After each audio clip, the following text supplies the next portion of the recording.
কারো ক্যান্সার দেখে যদি এই দোয়াটা আপনি বিশ্বাসের সাথে পড়েন, জীবনে কোনোদিন ক্যান্সার রোগে আক্রান্ত হবেন না। অনেক সময় এমন হয়, হঠাৎ বিপদের সম্মুখীন হই আমরা, রেডি হয়ে বের হয়েছে অফিসে, হঠাৎ অ্যাক্সিডেন্টে পড়ে যাই, হঠাৎ পেটের ব্যথায় অজ্ঞান, এরকম হয় না? আপনাদের হয় না? বিষ্ণু ইসলাম বলেন, আকস্মিক দুর্ঘটনার বিপদ থেকে যদি কেউ বাঁচতে চায়, সকাল সন্ধ্যা যেন প্রত্যেকে এই দোয়াটা পড়ে। সকালে যদি 3 বার পড়ে, সন্ধ্যা পর্যন্ত হঠাৎ হঠাৎ বিপদ থেকে সে রক্ষা পাবে।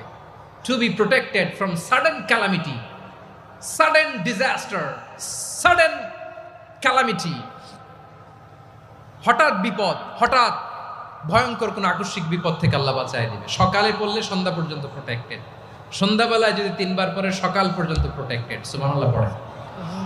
দোয়াটা কি? দোয়াটা হচ্ছে বিসমিল্লাহিল্লাযী লা ইয়াদুররু মা ইসমিহি শাইউন ফিল আরদি ওয়ালা ফিস সামা।